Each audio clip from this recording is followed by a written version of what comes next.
자, 우리 말씀 보도록 하겠습니다. 사사기 18장 27절에서 31절까지의 말씀입니다. 사사기 18장 27절에서 31절까지의 말씀입니다.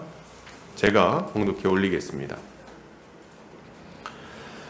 단자손이 미가가 만든 것과 그 제사장을 취하여 라이스에 이르러 한가하고 걱정 없이 사는 백성을 만나 칼날로 그들을 치며 그 성읍을 불사르되 그들을 구원할 자가 없었으니 그 성읍이 베드르흐 가까운 골짜기에 있어서 시돈과 거리가 멀고 상종하는 사람도 없음이었더라. 단자손이 성읍을 세우고 거기 거주하면서 이스라엘에게서 태어난 그들의 조상 단의 이름을 따라 그 성읍을 단이라 하니라.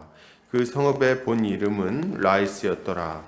단 자손이 자기들을 위하여 그 새긴 신상을 세웠고 모세의 손자요 게르솜의 아들인 요나단과 그의 자손은 단지파의 제사장이 되어 그 땅 백성이 사로잡히는 날까지 이르렀더라.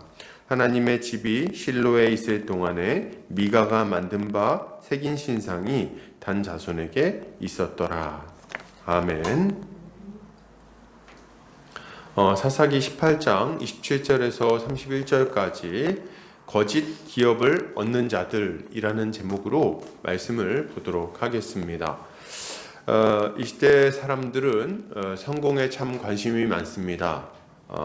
그래서 돈 많이 벌고 싶다, 내가 하고 있는 이 직업에서 아주 성공적인 일들을 좀 이루고 싶다, 이런 생각들을 많이 하는 거죠.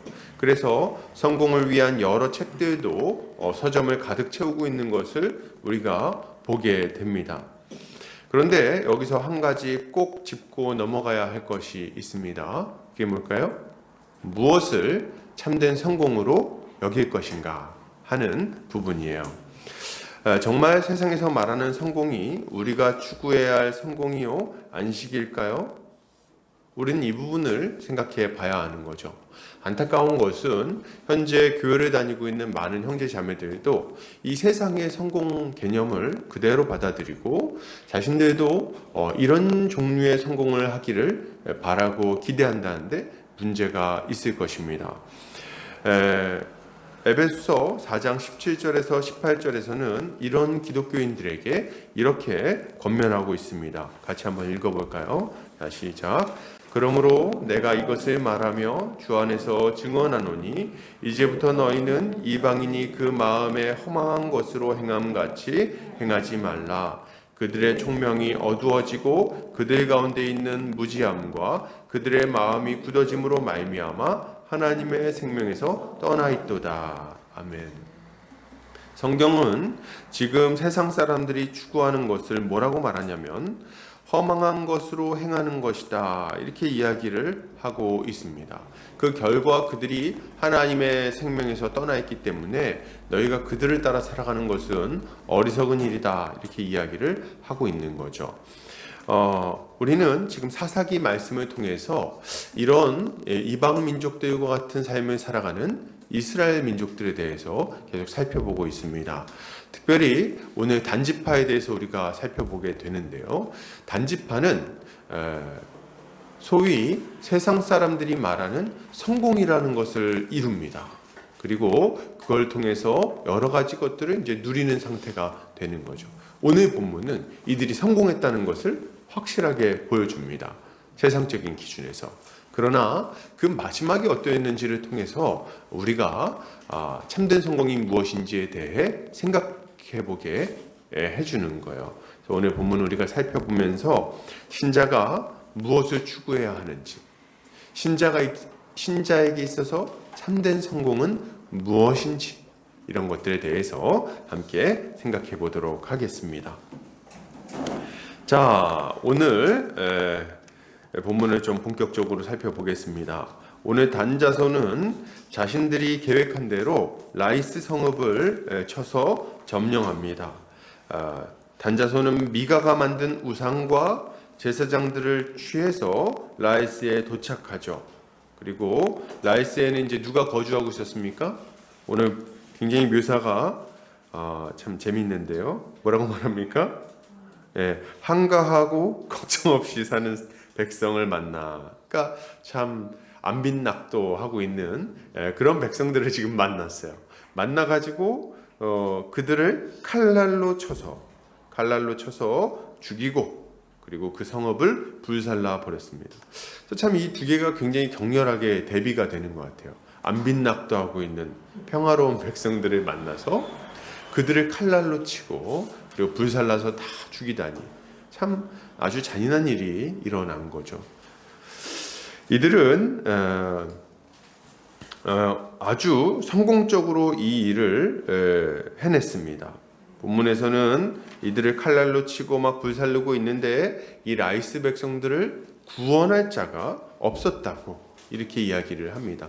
실제 이 지형을 보면은 이렇게 산지로 둘러싸여져 있습니다. 라이스 지역이. 그래서 이쪽에서도 이렇게 뭐 넘어와서 보호해주기도 힘들고, 뭐 밑에서 가기도 좀 힘들고, 이렇게 약간 고립되어 있는 지역이었어요. 그러다 보니까 이들은 어디 뭐 다른 지역에 있는 이들과 연합해가지고 뭐 아주 여러 가지 좀 안 좋은 일들을 행하지도 않았고, 또 그들로부터 도움을 받지도 않았고, 뭐 그런 상태에 있었던 것 같습니다. 전쟁을 모르는 백성이었어요. 그런데 굳이 거기를 가가지고 그 평화로운 백성들을 다 쳐서 죽인 거죠. 이들은 전략을 잘 짰고요. 그것을 잘 실행했고요. 목표였던 좋은 결과를 얻어냈습니다. 큰 피해 없이 적들을 진멸시켰고 그 결과 아주 복된 땅을 얻은 거예요. 참 세상적인 기준에서 볼 때 이렇게 성공적인 모습이 어디 있겠는가 생각할 정도로 잘 이루어냈습니다. 그리고 이들은 이 라이스 땅에 성읍을 세우고 그 이름을 단이라고 부릅니다. 그들 조상의 이름을 따라 단이라고 이름하였더라 이렇게 얘기를 하죠. 그래서 이후에는 이제 이 지역을 단이라고 부르는데 이 성경에 보면 요 뒤에 나오는 성경에서는 이런 그 표현들이 많이 나옵니다. 그때 베델에서부터 단까지 이런 표현이 많이 나와요. 이거는 지명으로 보면 베델은 최남단입니다. 북이스라엘의 최남단. 그리고 단은 최북단에 이제 위치하게 된 거예요. 원래 단지파의 지역은 이제 이 지중해 연안 그쪽에 있는 블레셋 지역, 그쪽이 원래 이제 그들의 기업이었는데 이제는 그 위쪽으로 바뀌게 된 거죠. 그래서 베델에서부터 단까지 이런 표현이 딱 나오면 이스라엘 전체를 이제 표현하는 말이 되어 버린 겁니다. 이 베델과 단은 굉장히 좀 의미 있는 곳이기도 한데요. 여로보암 왕 때, 북이스라엘의 여로보암 왕 때 이 베델과 단에 황금 송아지를 세워서 우상을 숭배하게 만듭니다. 그러니까 아주 우상 숭배의 전통으로는 아주 그냥 대단한 곳인 거죠.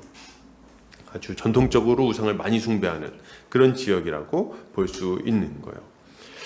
자, 그런 지역이 되었는데요. 여기서 29절을 보면은 성경 기자가 굳이 이 성읍의 본 이름을 다시 한번 얘기하는 걸 보게 됩니다. 29절. 이스라엘에게서 태어난 그들의 조상 단의 이름을 따라 그 성읍을 단이라 하니라.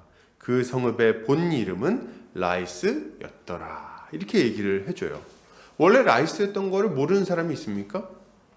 아니죠. 다 알고 있죠. 다 점령해가지고 이제 단 땅이 된 겁니다. 그리고 이전에 있는 그 여러 이 가나안 땅의 지명들을 좀 설명할 때 이스라엘 백성이 거기를 점령하면요 이전의 이름으로 안 부릅니다.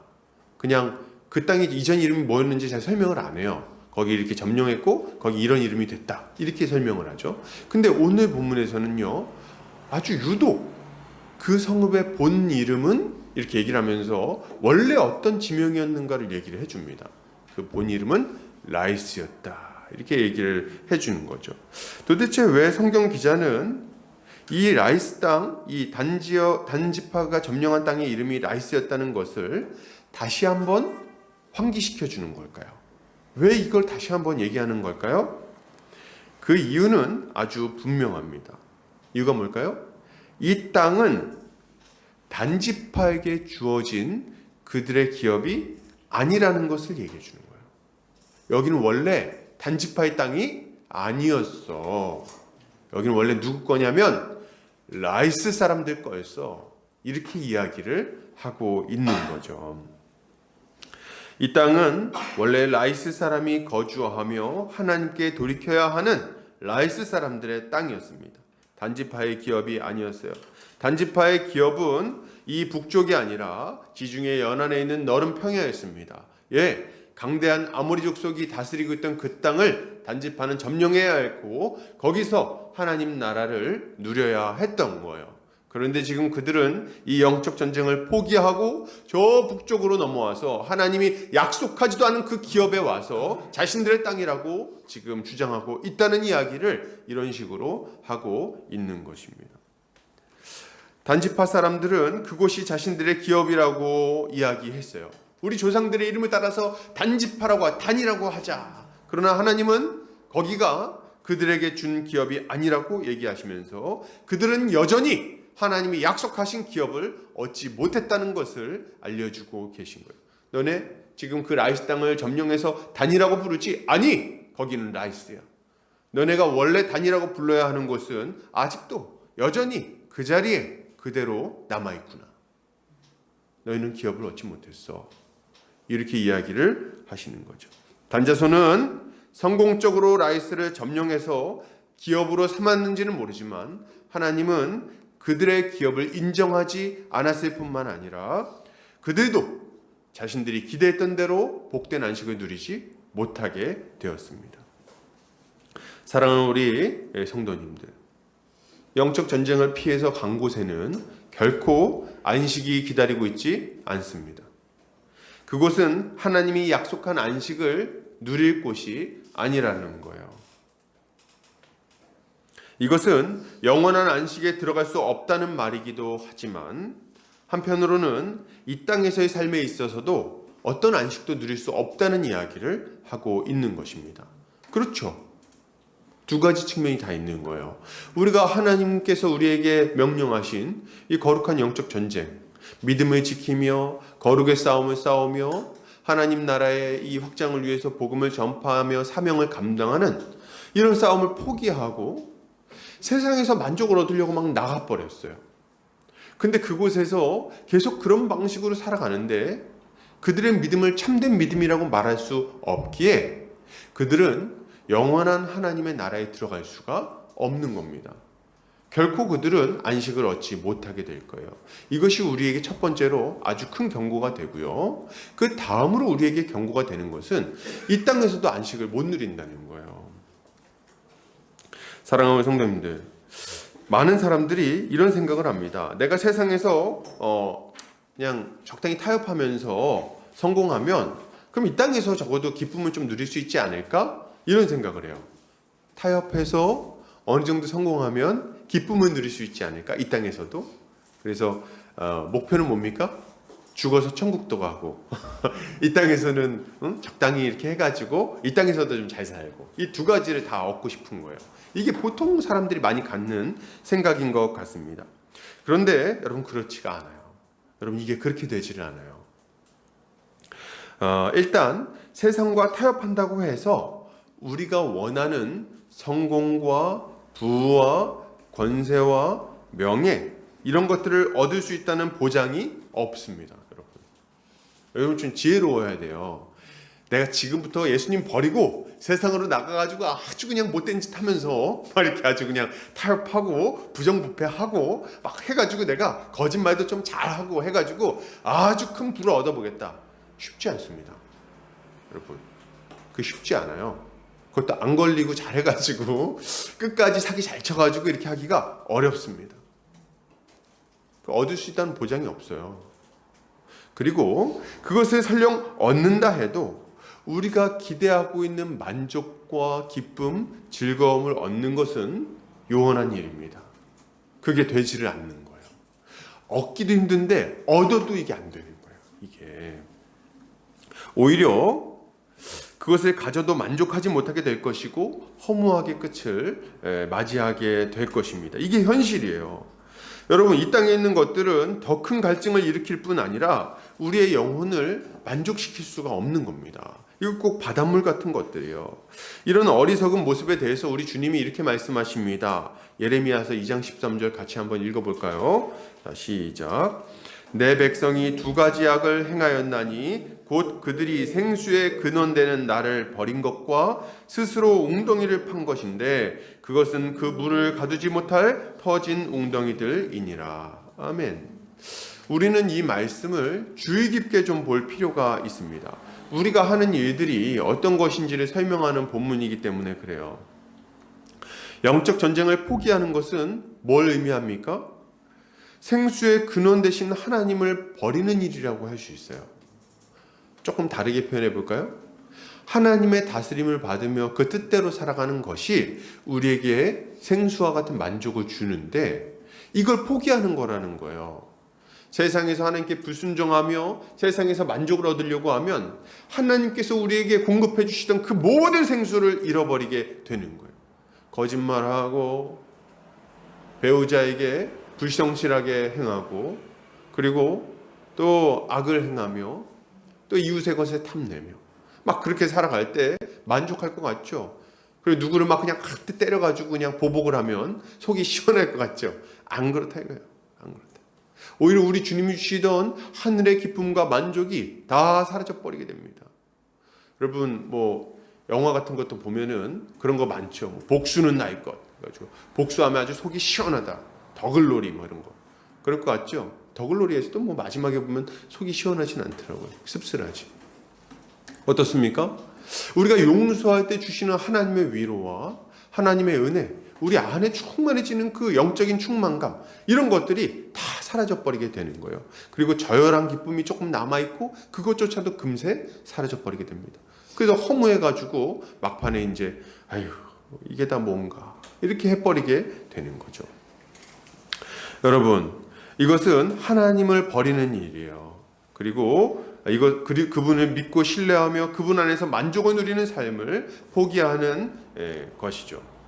또한 우리가 세상에서 성공을 추구하는 것은 스스로 웅덩이를 파는 일이라고 할 수 있는데요. 문제는 뭡니까? 그 웅덩이가 터진 웅덩이라서 물을 모으지 못한다는 거예요. 우리를 충분히 만족시킬 만한, 우리의 갈증을 해소시켜 줄 만한 그런 어떤 것들을 주지 못하는 거죠. 오히려 감질맛만 나가지고 더 큰 갈증을 불러일으키게 되는 거예요. 여러분 지금도 마찬가지입니다. 이런 모습을 우리가 가지고 살아가요. 어리석게도. 사람들은 자신들의 계획대로 자신들의 인생이 풀리면 성공했다고 여깁니다. 그것으로 만족할 수 있을 거라고 여겨요.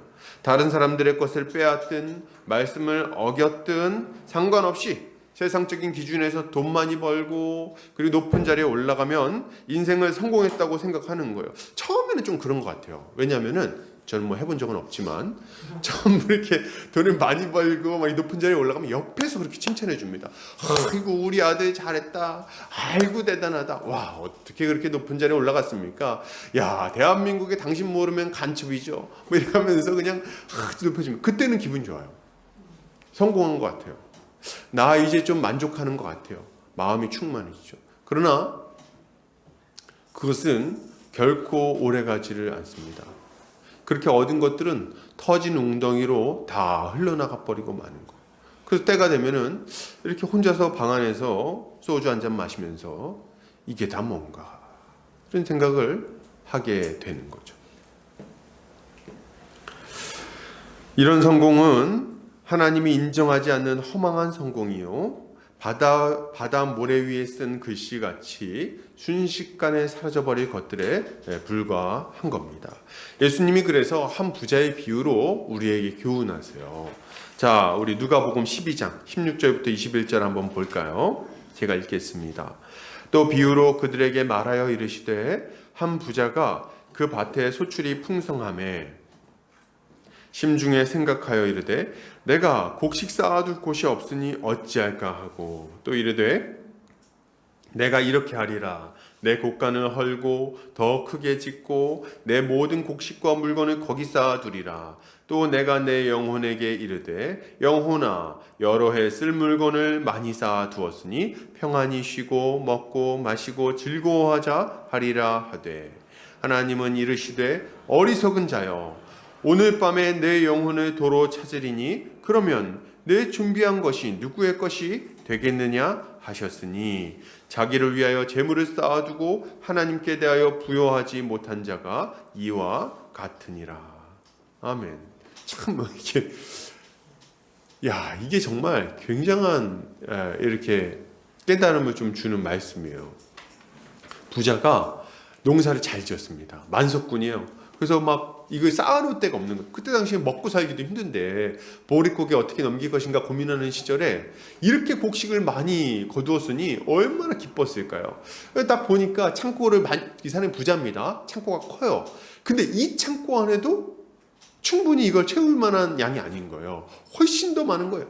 그래서 이 정도면 뭐 창고를 좀 한 10개 정도는 더 지어야 되겠구만. 창고를 멋지게 지어가지고 아주 넉넉하게 채워놓고 한 10년 동안은 이거 먹고 살아도 되겠구만. 이제 잔치를 벌이자. 내가 이거 가지고 즐기면서 살리라 생각을 한 거죠. 그때 하나님은 그렇게 쳐다보시다가 뭐라 그러십니까? 어리석은 부자야, 내가 오늘 너를 데려올 거다. 네가 준비한 게 누구 것이 되겠느냐. 여러분, 우리가 세상에서 성공을 추구하는 것이 마치 이와 같은 거예요. 우리는 생각하죠. 내가 40까지 빡세게 일해가지고 내 기업을 이 정도, 예금은 이 정도, 한 1억, 2억 모아서 이제 50대면 이거 재테크해가 잘 굴려가지고 그리고 분양받아가 집도 아주 잘 사고, 그리고 거기서 이제 적금 나오는 거 타가지고 60대면은 잘 먹고 잘 살아야지. 그리고 그때는 이제 그 일도 좀 내려놓고 여행 다니면서 유럽 투어도 한번 하고, 그리고 이렇게 하고, 애들도 이제 컸을 테니까 지 앞가림 지가 하겠지. 뭐 이런 것들 생각을 하면서 계획을 참 인생 플랜을 짜놓습니다. 자, 요때 되면 이렇게 해서, 그때는 이제 건강도 좀 챙겨가면서, 뭐 지금부터 좀 홍삼을 먹어볼까? 뭐 이런 생각을 하면서 이렇게 계획을 딱 한다는 거예요. 근데 하나님은 뭐라 그러십니까? 어리석은 사람아, 내가 오늘 너희 영혼을 취할 것인데 너희 계획이 다 어떻게 되겠니? 이렇게 말씀하시는 거죠. 그렇지 않습니까? 근데 실제로 이런 일이 너무 많아요. 여러분, 정말 주변에서 보세요. 그렇게 소처럼 일해가지고 돈 많이 벌어가지고 이제 좀 발 뻗고 좀 살만할 때 어떻게 됩니까? 갔더니 이제 여기 배가 너무 아파서 왔어요. 그랬더니 소화가 좀 잘 안 돼요. 이런 말씀드리기 좀 뭐하지만 암이십니다. 몇 기인가요? 4기입니다.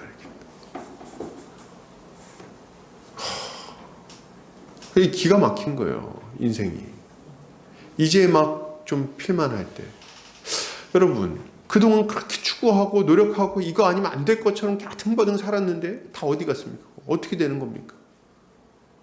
우리는 지혜로울 필요가 있는 거예요.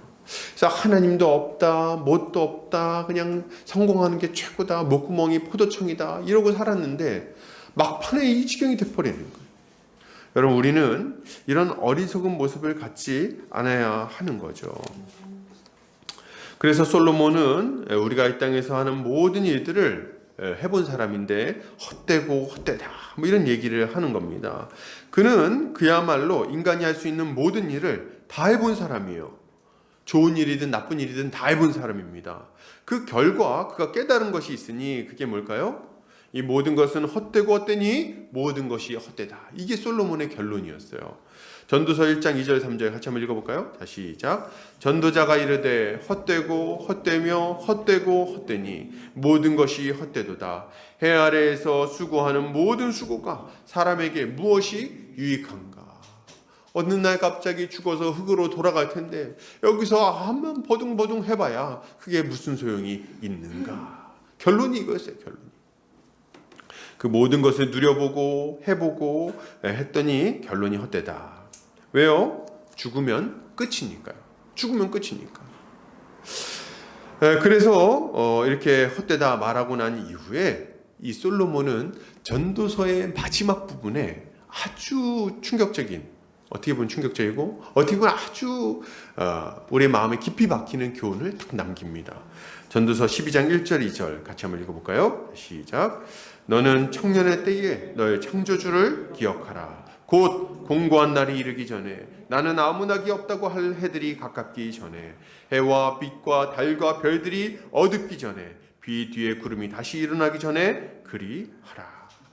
무슨 말입니까? 솔로몬은 이렇게 말하는 거예요. 야, 이 땅에서 먹고 마시고 누리고 일해가지고 대단한 일들을 성취하고 사람들을 만나고 인맥을 쌓고 모든 일들이 다 헛되고 허무한데 이 모든 것들이 진정으로 의미를 갖기 위해서는 너희가 창조주 하나님을 만나야 하는 것이다. 이렇게 얘기를 하는 거예요. 여러분, 전도서를 보면요, 막 이랬다 저랬다 합니다.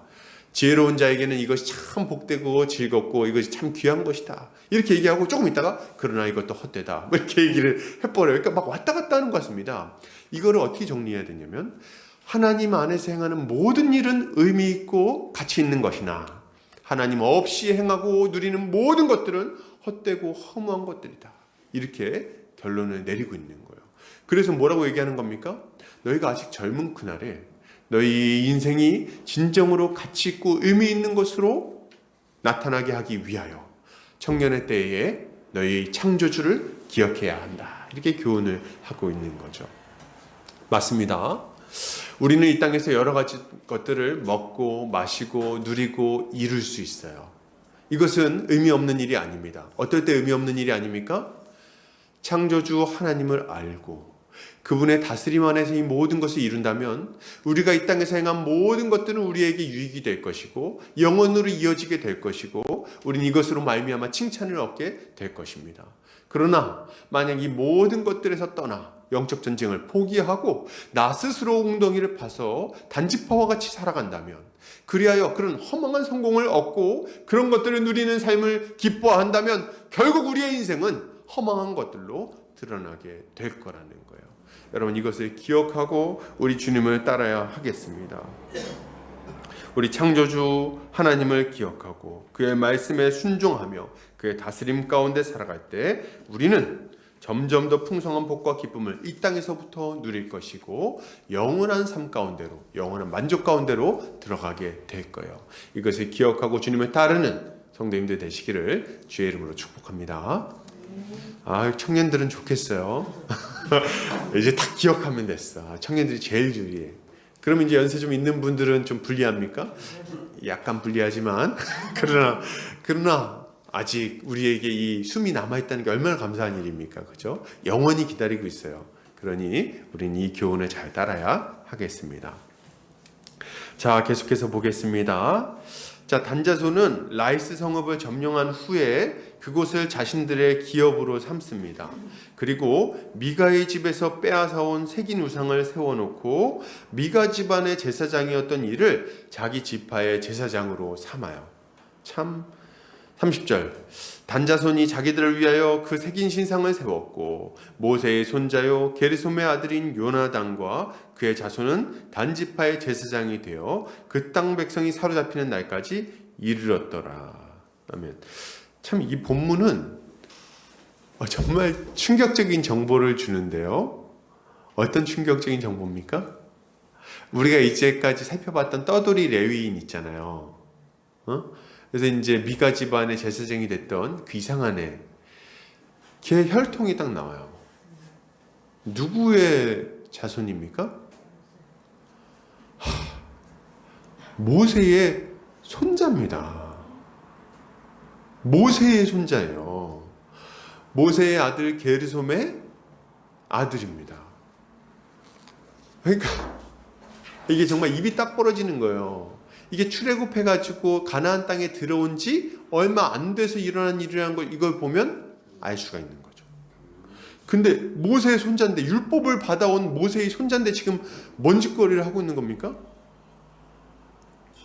세상에 자기는 자격도 없는 제사장이 돼가지고 우상 숭배를 괜찮다고 말하고, 그리고 이 거짓된 예언을 막 하면서 한 지파의 제사장이 돼갖고 막 살아가는 거예요. 아주 충격적인 얘기를 하고 있는 거죠. 어쩌다가 이런 지경이 되었는지 아주 개탄스러울 뿐입니다. 정말 아무리 자식은 마음대로 못한다 그래도 이건 좀 너무한 거 아니냐고요. 그렇죠? 너무한 거예요. 너무한 거. 우리는 이 장면을 보면서 좀 사족이지만 아주 크게 경고를 받아야 되겠어요. 크게 경고를 받아야 된다. 우리가 우리의 자녀들을 하나님의 말씀으로 잘 양육하지 못한다면 우리의 다음 세대는 반드시 다음 세대가 아닌 다른 세대가 되어버리고 말 거예요. 그래서 우리 다음 세대를 양육하는 일에 더더욱 힘을 쏟아야 되겠죠. 각설하고 다시 돌아와서 본문은 단자손이 새긴 우상을 세워놓았을 뿐 아니라 거기서 거짓 제사장을 세워서 제사를 드렸다고 말하고 있습니다. 요나단은 뭐 모세의 후손이고 어쩌고 했지만 결국 자격이 없는 자예요. 제사장은 누구만 될 수 있습니까? 아론 계열의 아론의 자손들만 제사장이 될 수 있습니다. 모세는 거기에 해당이 안 돼요. 그러니 자격 없는 자인 겁니다. 그들은 자기들을 위하여 새긴 신상을 멋지게 세워놓았을 뿐 아니라 혈통도 좋은, 심지어 모세의 혈통인 레위인을 제사장으로 삼았어요. 아마도 이들은 자신들이 크게 복을 받을 것이라고 기대했을지 모르겠습니다. 왜냐하면 실제로 이 새긴 우상과 레위 제사장을 이렇게 모신 이후에 그들이 계획한 일들이 잘 됐어요. 그래서 이게 영험하다는 게 좀 어느 정도 이 사람들 입장에서는 검증이 됐습니다. 그러니까 아주 큰 확신을 가지고 이런 일들을 행하고 있는 거죠. 제가 이렇게 보면요, 이게 지금도 좀 비슷해요. 어떤 무슨 말이냐면 막 너무 이상한 뭔가를 이렇게 하는데 이상한 예언을 듣고 어디 가서 이상한 어떤 가르침을 들었는데 율법주의적 가르침 막 이런 거 있잖아요. 신비주의적 가르침. 마침 그게 일이 돼버리는 거예요.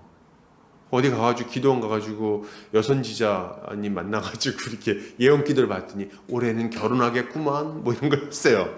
그래서 올해 결혼하는가 보다 하고 이제 왔는데 결혼을 한 거예요. 그러면 딱 무슨 생각합니까? 영험하다. 영험해. 야, 라이스 땅 가면은 거기 점령할 거라더니 딱 점령했네. 이런 거예요. 그래가지고 그 이후부터는 어떻게 됩니까? 그것이 하나님의 말씀에 합당한지 아닌지는 관심이 없어져요. 오직 영험한 거기를 따라서 그냥 그렇게 쫓아가게 되는 겁니다. 이게 비슷해요. 그래서 잘못된 목사님들 많진 않죠. 근데 그런 분들 막 교회를 보면 엄청 커요. 그리고 막 엄청 사람들이 막 열광적으로 다닙니다. 이유가 뭐냐니까 나름대로 본인들이 경험한 게 있는 거예요.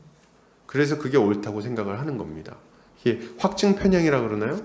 그래서 그 이후부터는 이게 더 맞는 것처럼 느껴지는 거죠. 잘 했더니 잘 됐어. 그럼 더 맞는 것 같아. 더 쫓아갔더니 어쩌다 또 잘 됐어. 그러면 이게 아주 확실해지는 거죠. 이런 형태로 살아가게 되는 걸 많이 보게 됩니다. 근데 여러분, 우리 오늘 본문을 보면서 경고를 좀 받아야 되겠어요. 이 단지파의 마지막이 어땠는지를 한번 보세요. 뭐라고 말합니까? 이들을 제사장으로 세웠는데 언제까지 이르게 됐다고요? 그와 그의 자손은 단지파의 제사장이 되어 그 땅 백성이 사로잡히는 날까지 이르렀더라. 이들의 기업은 영원한 기업이 되지 못했습니다. 그들은 결국에는 사로잡히게 됐어요.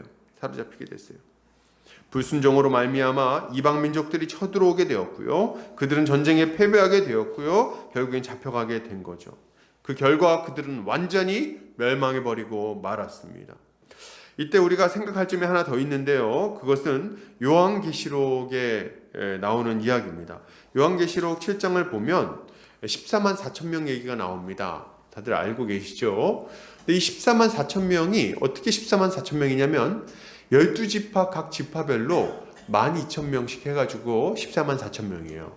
그런데 이 12지파를 부를 때 단지파의 이름이 빠집니다.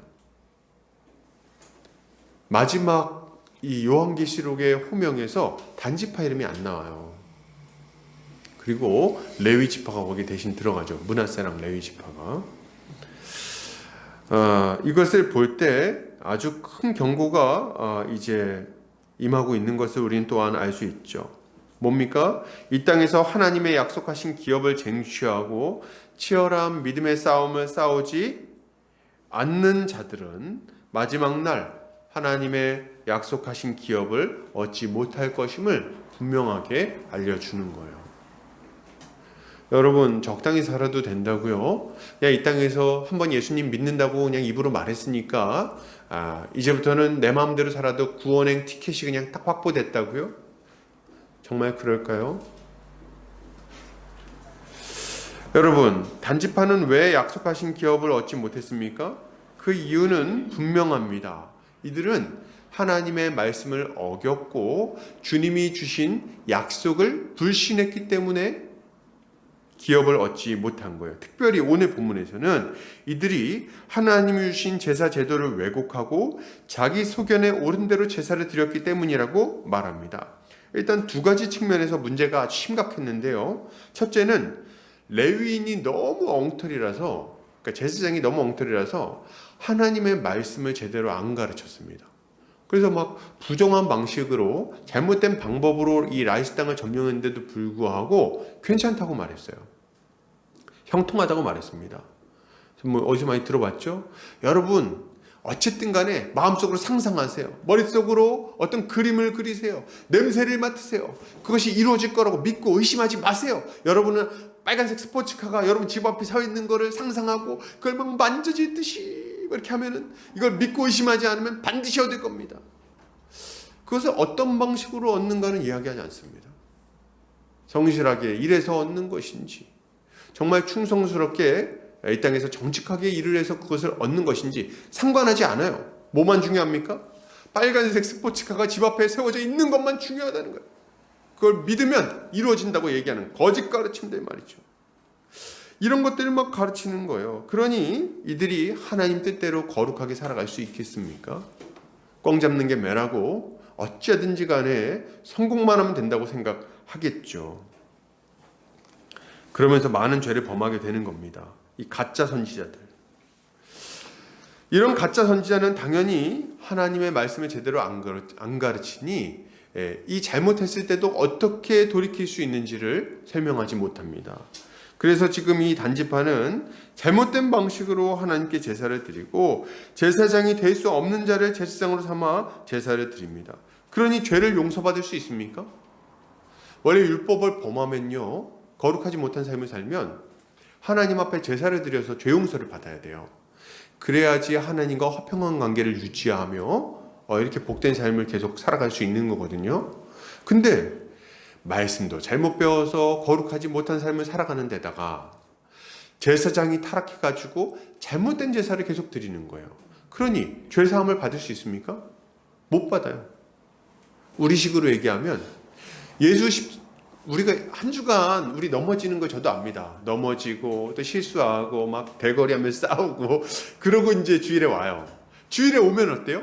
여러분, 우리는 하나님 앞에 거룩한 백성입니다. 여러분, 죄를 지은 게 있다면 회개하십시오. 예수 그리스도의 십자가를 바라보십시오. 예수 그리스도의 십자가 보혈을 의지하여 회개할 때 주께서 우리의 죄를 용서해 주실 것입니다. 이런 얘기를 들어야 돼요, 주일에. 그럼 어떻게 됩니까? 죄를 내가 잘못했구나. 하나님 잘못했어요. 용서해 주세요. 다시금 좀 거룩하게 살겠습니다. 이렇게 할 때 다시금 정신을 차리고 그리고 다시금 거룩하게 걸어가는 거 아닙니까? 근데 주일에 이걸 얘기를 하지 않는 거예요. 우리식으로 얘기하자면. 그럼 뭔 얘기만 합니까? 여러분, 하나님께서 복을 주셨는데 왜 못 누립니까? 응? 구하란 말이지. 크게 입을 벌리란 말이지. 입이 찢어지도록. 그래야지 복을 받을 거 아닙니까? 된다고 믿고 의심하지 말고 할 수 있다 하신 일을 여러분 노래도 좀 불러가면서 여러분 왜 부자가 못 되는 거예요? 하나님 다 주셨는데 아주 그러니까 아주 하나님한테 혼나는 거예요. 이런 이상한 얘기 막 하고 그래가지고 막 그걸 추구하면서 살아가는데 무슨 거룩이 거기에 있겠습니까? 무슨 죄사함이 있겠습니까? 무슨 하나님의 복이 그 가운데 임하겠습니까? 하나님과 동행함이 거기에 어떻게 있을 수 있겠습니까? 계속해서 더 많은 죄를 짓고 점점 더 하나님과 멀어져서 마침내는 주를 떠나게 되는 거죠. 그래서 그런 설교를 계속 듣고 그런 말씀을 계속 배우고 있다 보면 어느 순간 그런 생각이 들어요. 내가 뭐하러 교회를 나가는 거야? 세바시가 더 말도 잘하던데. 그죠? 그죠? 세바시 15분만 들으면 돼. 그건 또 세상을 바꾸는 15분. 설교는 막 20분 30분 하는데 근데 목사님 또 말도 잘 못해가지고 재미도 없어. 아유, 나는 세바시나 듣지 뭐하러. 그러면서 믿음을 잃어버리게 되는 거죠. 여러분, 지금도 이런 일들이 계속 일어나는 거예요. 잘못된 지식을 가지고 자신들이 믿는다는 것을 믿으며 헛된 확신 가운데 살아갑니다. 참된 믿음에 대한 합당한 열매를 맺고 있지 못한데도 불구하고 자신들이 확실히 구원받았다고 생각하면서 살아가요. 이러면 정말 큰일 나는 거예요. 한번 믿으면 끝이라는 식의 생각을 가지고 자신의 믿음이 참된지를 점검하지 않으면 정말 이 잘못된 확신 가운데 살다가 단지파처럼 망할 수 있는 거죠. 그렇기에 우리는 우리가 참된 믿음을 가지고 있는지, 바른 믿음을 가지고 있는지 늘 점검할 필요가 있는 거예요. 일단 가장 먼저 점검해야 하는 것은 복음에 대한 바른 지식을 내가 가지고 있는지를 점검해야 되겠습니다. 사랑하는 우리 형제자매님들, 우리는 예수 그리스도에 대한 바른 지식을, 그 십자가에 대한 바른 지식을 가지고 있습니까? 예수 그리스도께서 우리의 모든 죄를 대신 짊어지시고 하나님의 저주를 받아 십자가에 죽으셨다는 것을 정말 믿으시나요? 그분이 우리를 대신하여 죽으심으로 우리의 모든 죄는 용서함 받고 하나님께 나아갈 길이 열렸다는 것을 믿냐는 거예요. 그래서 우리가 새로운 백성이 되어 하나님께 순종하며 살아갈 때 만족을 누리게 됐다는 것을 정말 믿으십니까? 이 십자가 복음을 믿냐는 거죠. 우리가 우리 죄를 자복할 때 예수 그리스도께서 우리를 위하여 달리신 십자가의 공로가 우리를 완전히 깨끗하게 해주신다는 것을 믿고 주님께 나아가냐는 거죠. 그와 동시에 죄를 지은 우리가 하나님 앞에 죄를 자복할 때에 예수 그리스도의 그 십자가 공로가 하나님의 진노를 누그러뜨리고 그로 말미암아 우리가 하나님과 화평한 존재가 되게 만들어 주신다는 것을 믿냐는 거죠. 우린 이것을 믿어야 하는 거예요. 이런 복음에 대한 기본적인 지식이 있어야 하는 것입니다. 그리고 다음으로 우리가 점검해야 할 것은 우리가 믿음에 합당한 열매를 맺고 있는가 하는 점입니다. 그러니까 두 가지예요. 간단하게 얘기하면 우리가 날마다 점검해야 되는 것. 첫 번째는 나 정말 예수님 잘 믿고 있나? 복음의 의미를 잘 믿고 그것을 고백하며 살아가고 있는가? 두 번째, 그럼 내가 그 믿음에 합당한 삶을 살고 있나? 이걸 점검해야 되는 거죠. 여러분, 정말 우리는 선한 열매를 맺고 있습니까? 우리가 선한 열매를 맺고 있지 않다면 우리가 구원받았다고 생각하는 것은 위험한 확신일 수 있습니다. 우리가 예수를 믿는다고 말함에도 불구하고 하나님께 계속 불순종하면서 악을 행하면은 그 믿음을 어떻게 바른 믿음이라고 할 수 있겠어요? 그렇죠? 너무 그거는 약간 이상하잖아요. 주님은 이렇게 말씀하세요. 이사야서 1장 11절에서 14절입니다. 같이 한번 읽어볼까요? 자, 시작. 여호와께서 말씀하시되 너희의 무수한 재물이 내게 무엇이 유익하뇨? 나는 순양의 번제와 살찐 짐승의 기름에 배불렀고 나는 수송아지나 어린 양이나 순념소의 피를 기뻐하지 아니하노라. 너희가 내 앞에 보이러 오니 이것을 누가 너희에게 요구하였느냐? 내 마당만 밟을 뿐이니라. 헛된 재물을 다시 가져오지 말라. 분양은 내가 가증히 여기는 바요. 월삭과 안식일과 대회로 모이는 것도 그러하니 성회와 아울러 악을 행하는 것을 내가 견디지 못하겠노라. 내 마음이 너희의 월삭과 정한절기를 싫어하나니 그것이 내게 무거운 짐이라. 내가 지기에 곤비하였느니라. 아멘. 여러분, 이거 보세요. 하나님이 이런 제사를 안 받으신다 그러잖아요. 열매 없는 자들, 악을 행하면서 하나님께 예배하는 자들, 야, 너네 때문에 내가 힘들구나, 이렇게 얘기를 하시는 거죠. 자, 그러면 우리가 이 땅에서 안식을 누리기 위해서 힘써야 할 일은 무엇입니까? 그것은 분명하죠. 우리는 우리의 영원한 대제사장이신 예수 그리스도를 믿어야 하는 거예요. 히브리서 10장 12절부터 14절 보겠습니다. 오직 그리스도는 죄를 위하여 한 영원한 제사를 드리시고 하나님 우편에 앉으사 그 후에 자기 원수들을 자기 발등상이 되게 하실 때까지 기다리시나니 그가 거룩하게 된 자들을 한 번의 제사로 영원히 온전하게 하셨느니라. 아멘. 예, 우린 이걸 붙들고 믿고 살아야 하는 거예요. 그 믿음에 합당한 열매를 이걸 믿음으로 말미암아 맺어야 하는 거죠. 오늘 레위 제사장은 가짜였어요. 그렇기에 죄사함을 줄 수 없었고 그리고 주님께 순종하는 삶을 줄 수 없었습니다. 그러나 우리에게는 영원한 대제사장이 계시니 누구십니까? 예수 그리스도세요. 그분을 믿고 믿음으로 주님께 나아갈 때 우리의 죄는 용서받을 것이고 하나님의 진노는 누그러질 것이며 우리는 하나님 앞에 의로운 자로 서서 하나님과 화평하게 살아갈 수 있게 될 것입니다. 우리 이걸 믿음으로 의로운 삶을 살아가야 할 것이며 그 열매 가운데 주님께 칭찬받게 될 거예요. 이런 삶을 살아가는 성도님들 되시기를 주의 이름으로 축복합니다. 자, 우리 이제 마지막으로 좀 나아가도록 하겠습니다. 자, 단자손의 이야기는 어떻게 마무리가 될까요? 31절 같이 한번 읽어볼까요? 자, 시작. 하나님의 집이 실로에 있을 동안에 미가가 만든 바 새긴 신상이 단자손에게 있었더라. 아멘. 이들이 안식을 누리지 못하는 이유를 마지막으로 이렇게 얘기합니다. 뭡니까?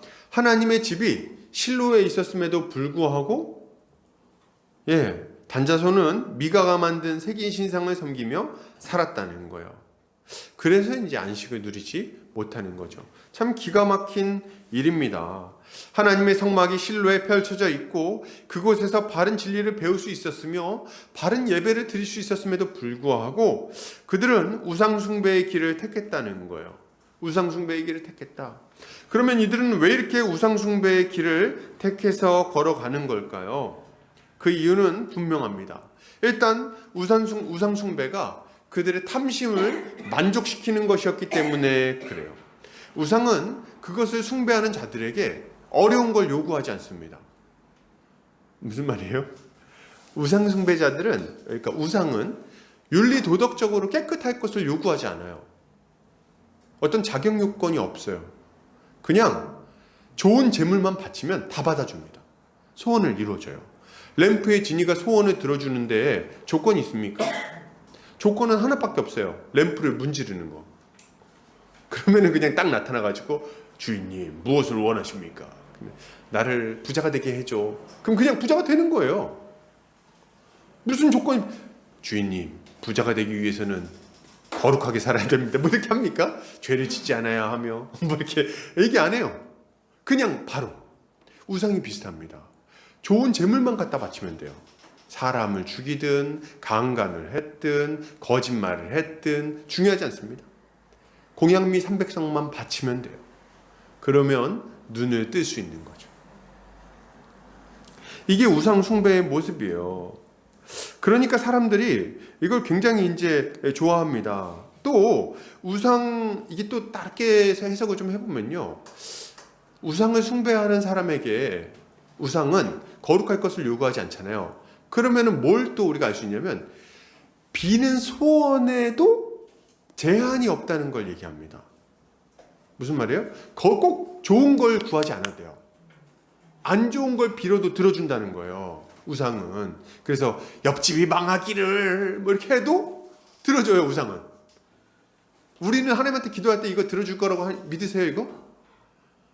안 믿잖아요. 우리는 막 저 사람이 좀 어떻게 하면 되게 맞아가지고 그냥 아주 그냥 급사를 맞았으면 안 들어요. 딱 기도하면서 안 들어주시겠지. 압니다. 알아요. 근데 우상숭배자는 아니라는 거예요.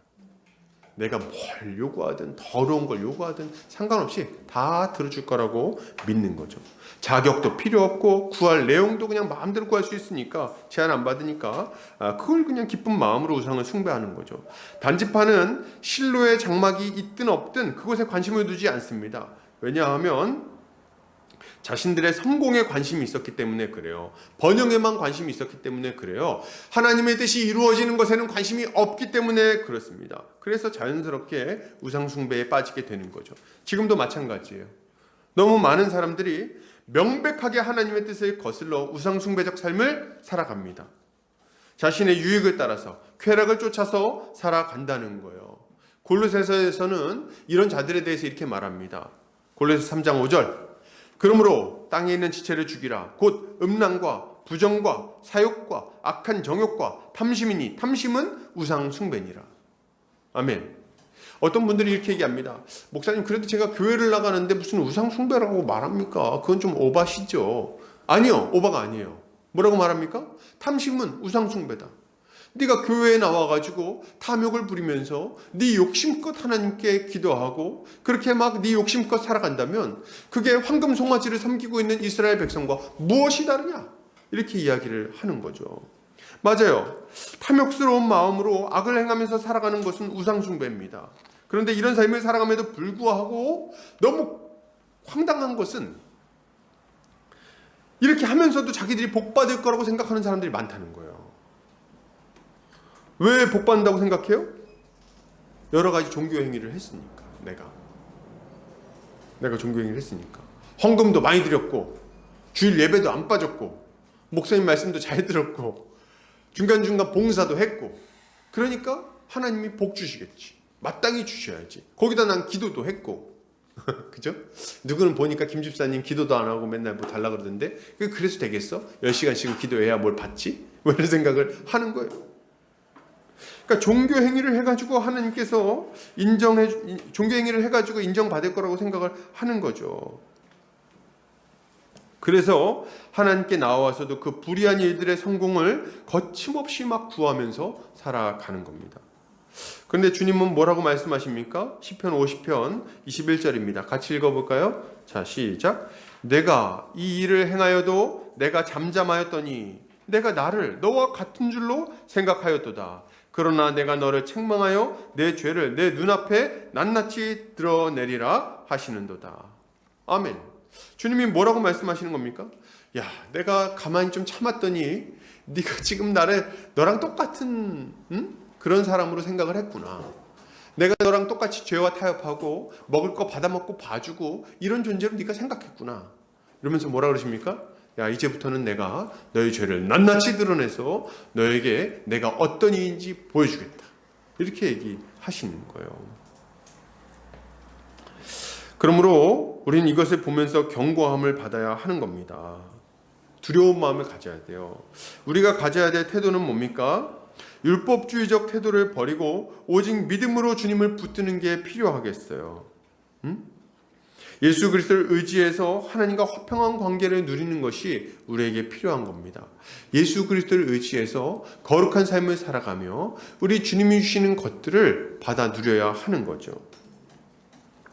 다른 그 무엇이 아니라 오직 예수 그리스도만이 우리의 죄를 용서할 수 있을 뿐 아니라 오직 예수 그리스도를 의지할 때에만 모든 필요를 넉넉하게 채움받을 수 있다는 것을 알아야 됩니다. 그래서 알고 주님 앞에 나아가야 하는 거예요. 예수 그리스도를 통과해야 된다고 얘기하는 게 왜 필요할까요? 왜 이런 얘기를 하는 걸까요? 제 마음에 좀 근심이 되는데 이렇게 얘기를 해도 좀 오해가 있을 수 있다는 생각이 듭니다. 왜냐하면 자기 잘못된 거를 이렇게 이뤄달라고 기도를 하면서도 예수님의 이름으로 기도를 해요. 그래서 제가 좀 근심이 됩니다. 근데 예수님에 대해서 제대로 생각하고 기도한다면은 그런 이상한 기도를 할 수가 없어요. 왜요? 예수님의 이름으로 기도합니다 할 때 벌써 머릿속에 뭐가 딱 떠올라야 돼요? 십자가가 딱 떠올라야 되잖아요. 십자가를 생각하면 동시에 뭐가 떠오릅니까? 하나님의 거룩하심이 딱 떠오르잖아요. 죄에 대해서 진노하시는 하나님이 떠오르잖아요. 그리고 죄의 진노를 해결하기 위하여 죽으신 예수님이 떠오르잖아요.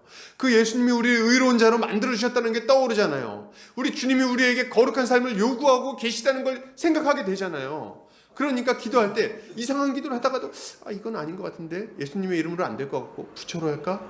이렇게 바꾸게 되는 거예요. 이게 정상이에요. 그래서 기도를 많이 하면은 우리 목사님들 그런 얘기 하시죠. 일단은 뭐든지 간에 기도를 많이 하세요. 기도하다 보면 하나님께서 우리 기도를 바꿔주십니다. 이렇게 얘기 많이 하시잖아요. 왜 그러냐면 하나님 앞에 나아가서 하나님 앞에 우리의 소원을 막 아뢰다 보면은 스스로 느껴요. 뭐가 좀 이상한데? 이건 좀 아닌 것 같은데? 좀 바꿔볼까? 그래 하면서 마음이 불편해요. 예수님의 이름으로 기도합니다. 예수님의 이름으로 기도해도 되나? 그렇게 그러면서 조금씩 기도의 모습이 바뀌어지기 때문에 목사님들이 어쨌든 기도를 일단 많이 하세요. 이렇게 얘기를 하는 거예요. 근데 이상한 확신을 가지고 예수님을 마치 나와 같다고 여기면서 마치 부처처럼 여기면서 그냥 막 되는 대로 기도하면 그러면 절대로 우리 주님이 약속하신 안식을 누릴 수 없게 되는 거죠. 그러므로 여러분, 우리는 예수 그리스도를 온전히 믿고 바로 믿고 우리 주님께 나아가서 바른 기도를 드리고 신앙생활을 해야 하겠습니다. 그렇죠? 우리 주님을 의지하여 참된 화평을 누려야 하는 거예요. 그렇게 할 때 우리는 하나님 앞에 화평을 누리며 복을 누릴 수 있게 되는 거죠. 여러분, 실로의 바른 예배가 진행되고 있었습니다. 지금도 성경을 보면 하나님의 뜻이, 바른 뜻이 너무 명백하게 나와 있어요. 그리고 주일에 목사가 이렇게 그냥 아주 긴 시간, 그죠? 계속해서 이런 이야기를 하고 있어요. 듣고 싶은 이야기만 듣지 말고, 받아들이고 싶은 것만 받아들이지 말고, 이 바른 복음을 잘 받아들여서 우리 주님께 바른 예배를 올려드리고 바른 소원을 구하고 우리 주님이 계획하신 대로 복을 누리시기를 바랍니다. 이렇게 하는 우리 성도님들 되시기를 주의 이름으로 축복합니다. 결론을 드립니다. 여러분, 하나님께로 돌이켜야 하겠습니다. 하나님만을 왕으로 섬겨야 합니다. 지금까지 불순종한 삶에서 돌이켜 하나님의 말씀에 귀 기울이고 순종한 삶으로 나아갑시다. 죄악의 길에서 벗어나 주님께 순종하는 삶을 살아가야 하는 거예요. 오직 예수 그리스도만 바라보고 그 음성에 귀를 기울이며 살아가야 하겠습니다. 이것이야말로 참된 안식을 누리기 위하여 우리가 힘써야 할 마땅한 삶의 모습인 거예요. 이렇게 살아가는 성도님들 되시기를 주의 이름으로 축복합니다. 같이 기도하겠습니다.